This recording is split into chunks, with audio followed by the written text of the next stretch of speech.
God of wisdom rebuttals. Then now let's hear the negative side of rebuttals. God of wisdom, you're good? Gusto kong balikan yung mga sinabi niya kanina dun sa opening statement niya, yung molecular cellular basis of evolution ay tinatanggap ng Bible. I want to know kung saang verses makikita yung explanation ng molecular cellular basis ng evolution, word for word sa Bible. I want to know because I'm not aware. Naging Christian din kasi ako pero hindi ko yan nakita yan.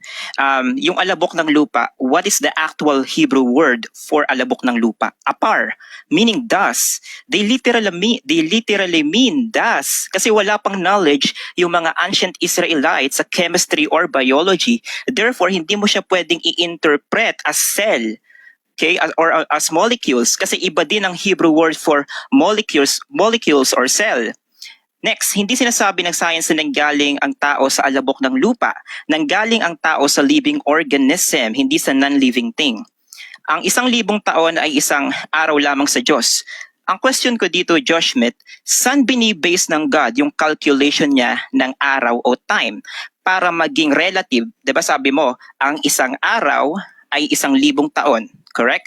So yung isang araw ng God, saan niya binibase yun? Kung may pinagbibasean ng time si God, then under siya ng time kasi nagbibase siya sa time. So hindi siya timeless. Hindi siya eternal. So it completely destroyed the whole argument of the Bible or your whole argument supporting your arguments. Next, may tinatawag tayong radioactive decay. 6,000 years. Okay? So naniniwala ka sa young Earth na 6,000 years old lang yung Earth.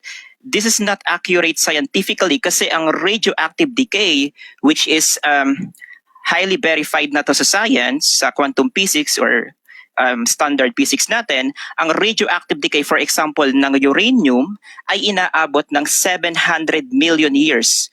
Yung potassium decay, inaabot siya ng 1.3 billion years. So paano mo mare-reconcile na scientific ang Bible in a sense na sinasabi nito na 6,000 years old lang ang Earth, pero yung mga element within the Earth or within the universe, kinakailangan nila ng billion of years or million of years para ma-decay. So again, another contradiction sa science. Bumaba ang mga between aka meteorites, yung bumababa daw yung mga between meteorites daw yon. Again, this is a form of mental gymnastics kasi we're trying to avoid yung contradiction. That's why iniiba natin yung literal na nakasulat dun sa original Hebrew. Right? Kung babasahin mo yung original Hebrew Bible, hindi nakasulat dun meteorites. Nakasulat dun mismo between, right? And yeah, so you argued na create ang sun bago pa magkaroon ng plants. You read yung Genesis 1:1 to 3, okay? But pagdating natin sa Genesis 14, nag-create ulit ng panibagong light, panibagong ilaw si God na nagse-separate from day and night. So ibig sabihin ba dalawang araw yung ginawa ni God? So bakit kailangan niya ng dalawang araw kung may araw na? And ano yung purpose ng pag-create niya ng araw sa Genesis 1:14?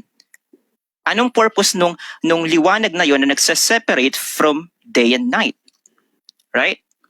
So yun yung mga arguments, yun yung rebuttal ko dun sa mga sinabi mo. Okay? So yeah, I think I'm done.